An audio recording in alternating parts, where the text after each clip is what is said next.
Olá, vamos para a nossa segunda aula de Economia Brasileira e Internacional do curso técnico de Administração à Distância.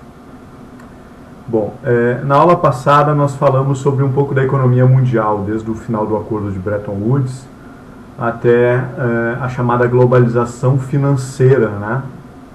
Hoje nós entraremos no assunto Brasil.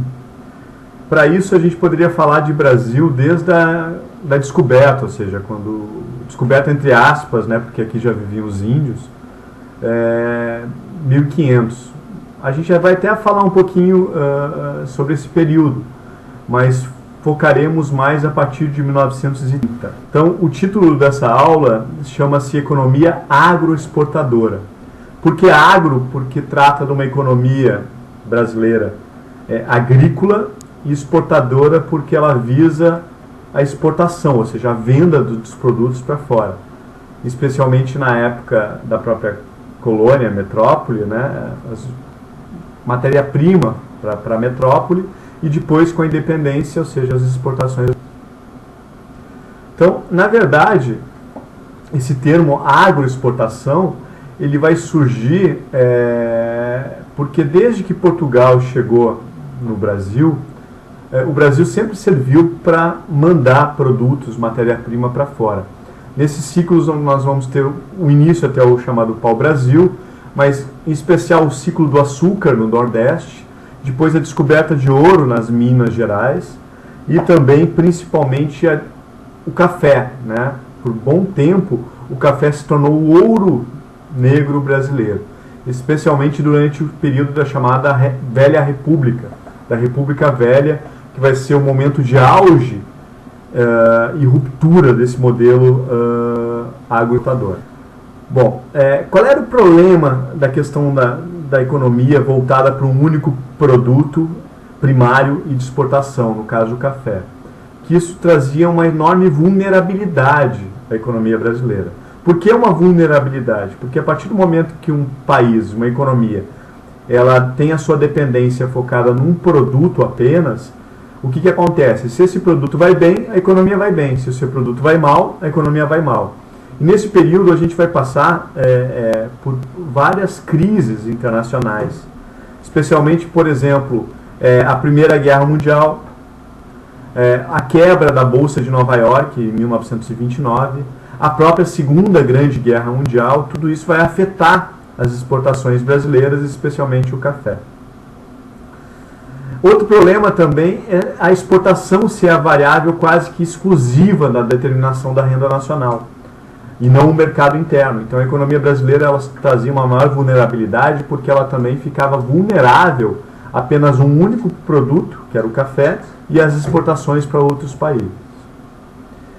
Bom, isso uma economista chamada Maria da Conceição Tavares apelidou de modelo de desenvolvimento voltado para fora, ou seja, é um modelo que quem puxa o desenvolvimento da economia não é o mercado interno por meio do consumo, do investimento, mas sim as exportações. Por isso que é voltado fora. E nesse período, o mundo estava dividido basicamente em dois tipos de países. Os países periféricos, geralmente agroexportadores, e os países centrais. Os países agroexportadores tinham como variável chave da determinação da sua renda a exportação. Geralmente a base de exportação era uma base bastante estreita, centrada em um ou dois produtos primários, né? E a importação era uma base, basicamente a importação servia para suprir as outras necessidades, né? Especialmente de bens manufaturados, enfim, que eram servidos por meio da importação. Então havia uma grande diferença entre as necessidades do mercado interno, que era abastecida por importações, e o que se produzia, que era destinado para exportação. Já os países centrais, geralmente países mais desenvolvidos, industriais, que são aqueles que primeiro vão ter a sua revolução industrial, especialmente no caso a Inglaterra, a França, até próprios Estados Unidos depois. A exportação é uma variável importante, mas ela não é a única que determina. A variável mercado interno, por meio do consumo, do investimento, ela tem grande importância nesses países. A pauta de exportação não é tão diferente da pauta de consumo, ou seja, o que se produz internamente, se consome internamente, e o que se sobra se exporta, ao contrário das economias agroexportadoras. As importações atendem parte do consumo, a outra parte do consumo é atendida pela produção nacional, pela produção local, e há uma proximidade da base de produtiva e da base de consumo da economia. Aqui, para vocês olharem esse gráfico, ele mostra a pauta de exportação da economia brasileira em 1900. E vocês percebam que ela era centrada basicamente em produtos primários, quase todos ali são produtos primários, e uma primazia em qual produto? O café. O café até a década de 40, 50, vai ser o principal produto de exportação brasileira. Já a pauta de importações do Brasil, entre 1902 e 1903, ela é marcada basicamente por quê? Por produtos manufaturados, produtos industriais, que estão, grande parte dentro desses outros são produtos manufaturados, mas também tem outros, né, como próprias máquinas e ferramentas, manufaturas de algodão, manufatura de ferro e aço, enfim. Então é isso que caracterizava. A economia brasileira era uma economia voltada para as exportações, né, e com poucos produtos e geralmente esses produtos primários. No caso do Brasil, basicamente o café. Isso fazia com que a economia ficasse muito dependente. Esse gráfico mostra essa questão da volatilidade, né, do preço do café nos Estados Unidos, por saca, de 851 a 908. Nota que até antes mesmo da crise de 29, da Primeira Guerra Mundial e da Segunda Grande Guerra Mundial, o preço do café oscilava, devido também à expansão da produção mundial de café. Então, essas oscilações elas deviam basicamente por alguns motivos. Primeiro, as condições da demanda no mercado mundial, ou seja, os ciclos da própria economia mundial, as condições de oferta, por exemplo, quebra de safra, geadas, pragas que fazia com que a produção de café diminuísse, e também a defasagem entre o plantio do café e a colheita do café, que fazia que houvesse uma volatilidade do preço no mercado internacional. Bom, isso também começa a cada vez mais ser percebido que havia uma deteriorização dos termos de troca. O que é essa deteriorização dos termos de troca? Ou seja, os produtos primários agrícolas em relação aos produtos industriais começavam a ficar cada vez mais desfavoráveis para o Brasil, porque o Brasil exportava produtos primários e importava produtos industriais. É como se, por exemplo, 100 caixas de alface valessem 100 máquinas, e com o passar do tempo, cada vez tu teria que produzir mais sacas de café para comprar a mesma quantidade de máquinas.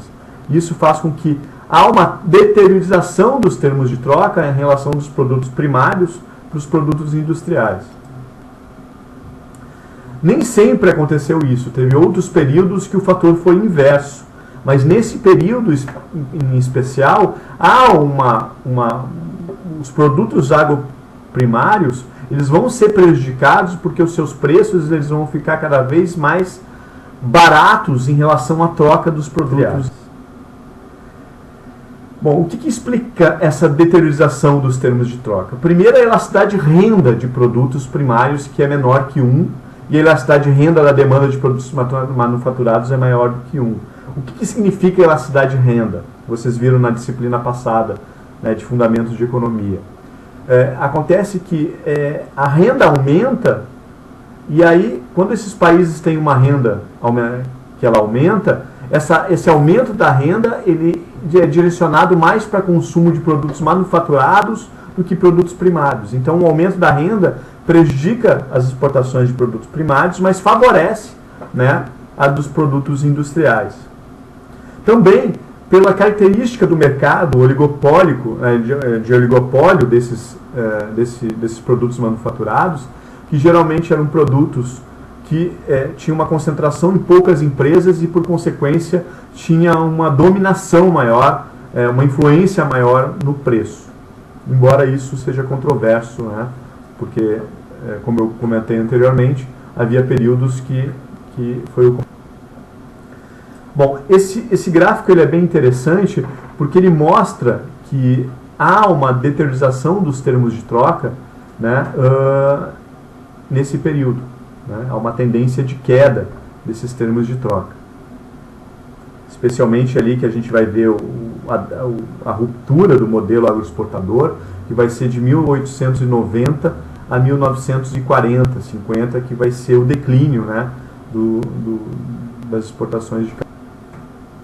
Bom, qual era a importância que tinha o café na economia brasileira?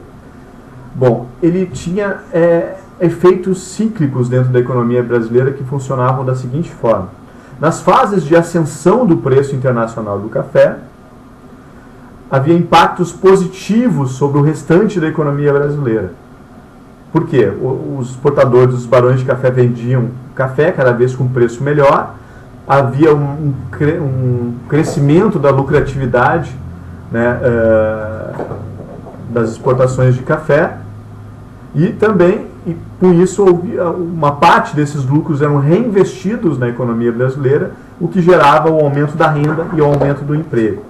O contrário, por exemplo, a queda do preço internacional do café gerava impactos negativos sobre o restante da economia, diminuindo a lucratividade, e por essa diminuição da lucratividade, os lucros não eram reinvestidos e fazia com que tivesse uma queda da renda e do emprego.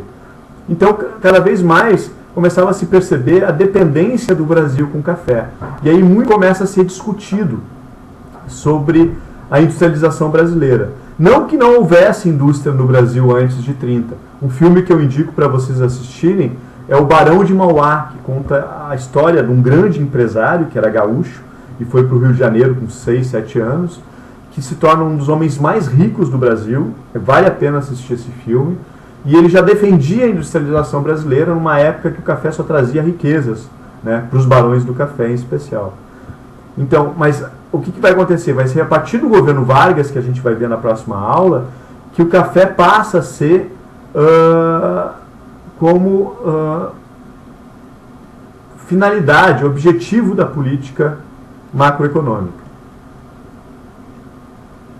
Bom, as ações do governo e a crise da economia agroexportadora, havia possibilidade de ação no governo em momentos de queda nos preços, ou seja, quando havia queda do preço do café, o governo, que a gente não pode esquecer, que a gente via na chamada política do café com leite, que era uma alternância entre presidente de São Paulo e Minas Gerais, com eleições não muito democráticas, porque uma parcela muito pequena da população votava, e o governo, como é que ele se defendia para tentar manter o preço do café, pelo menos a lucratividade dos barões do café?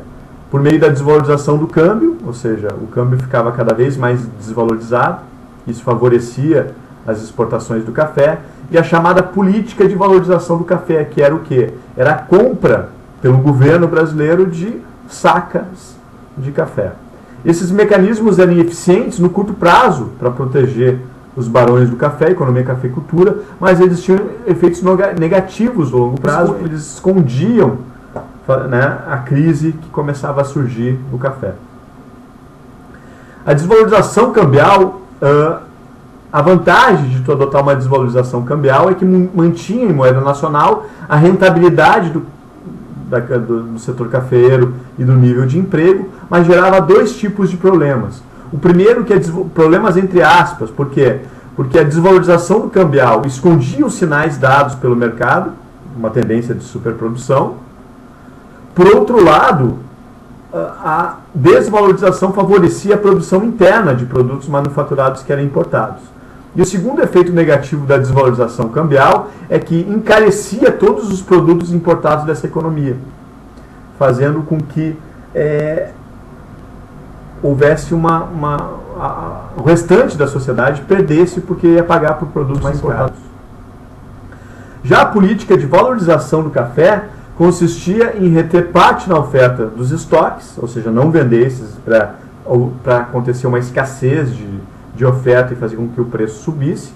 Essa política se assemelha muito à política de preços mínimos. O governo estabelece preço mínimo na safra, a partir das quais ele adquire estoques de produtos, né? e estoques reguladores, onde ele estoca a safra para vender os estoques naquele período de entre safra e também evitando aumentos excessivos no preço no café, né, entre safra. Então, na verdade, preços mínimos, né, para comprar o café e também mudanças, né, venda de estoque, compra de estoque para fazer com que diminuísse a oscilação, né,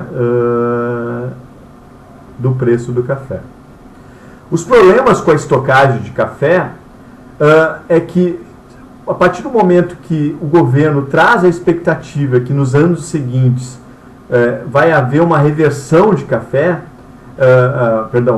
reversão da oferta de café, e essa reversão se mostra cada vez mais difícil, os produtores de café que percebem que o governo está garantindo a compra, o que eles vão fazer? Em vez de eles diminuírem a produção de café, eles vão aumentar a produção de café, porque o governo está dando garantia que vai comprar. Então, essa política ela acentua a tendência à superprodução e faz com que outros países também que vão ser afetados, porque o preço do café vai subir, porque o Brasil está influenciando artificialmente essa elevação, vão ser incentivados também a plantar. E aí a gente vai ter uma superprodução de café.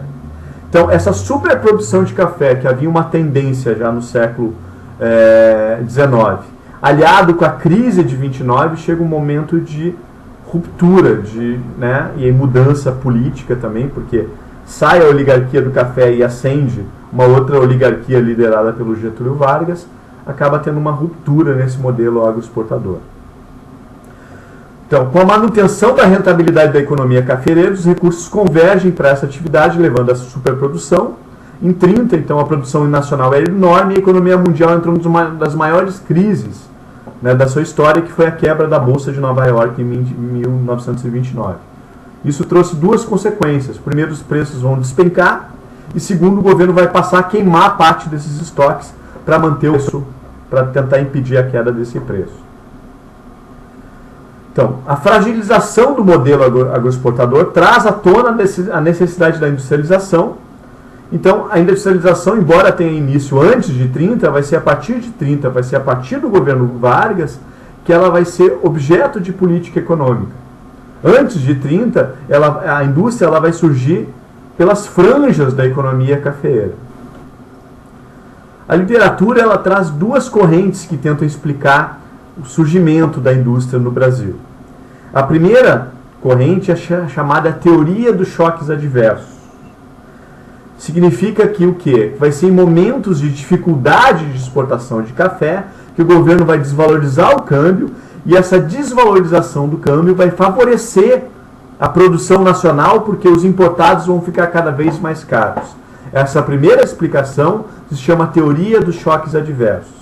A segunda explicação diz o seguinte, que a industrialização ela vai surgir, vai ser induzida pelo crescimento das exportações. Com o crescimento das exportações, com o aumento da lucratividade, uma parte dessas divisas, desse dinheiro que vai ser proveniente das exportações, ele vai servir também para importação de máquinas e equipamentos que vão servir para produzir outros bens. Então, para resumir, qual das duas? Façam agora um modelo mental. Imaginem qual dessas duas situações é a teoria pelo choque adversos e a crescimento induzido pelas exportações. Tentem olhar agora e tentem imaginar qual das duas. A primeira, né, a roxa, ou a segunda, que é um verde, quase um azul, né, um verde azulado. Qual das duas é a teoria do choque adversos? Bom, a resposta é que a primeira vai ser o quê? A teoria do crescimento da industrialização induzida pelo crescimento das exportações. Em fases de expansão do setor exportador, vai aumentar divisas, ou seja, dólar, libra na época, que isso vai servir para aumentar o investimento industrial pela importação de máquinas e equipamentos que vão servir para produzir outros bens.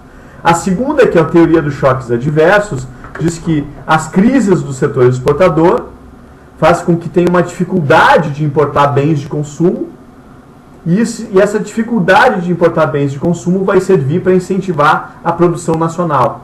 Então vai fazer com que tenha uma expansão da capacidade instalada e aumento da produção nacional. Ou seja, vai haver uma substituição de importações, que é um pouco o que a gente vai ver na aula que vem.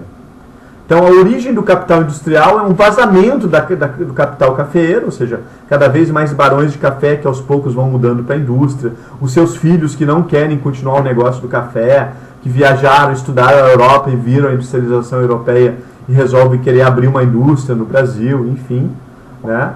E também, de acordo, só para vocês terem uma ideia, de acordo com o Censo Industrial de 1920, havia produtos alimentícios e bebidas que respondiam por mais de 60% do valor da produção industrial no Brasil. Tá? E essa industrialização ela só vai aumentar especialmente no governo Vargas. Então, esse gráfico mostra a estrutura industrial brasileira em 1919, mostrando, então, que já havia indústria no Brasil antes de 30, mas vai ser a partir de 30 que ela vai se tornar objeto de política econômica. E aí a gente já deixa o link para a nossa próxima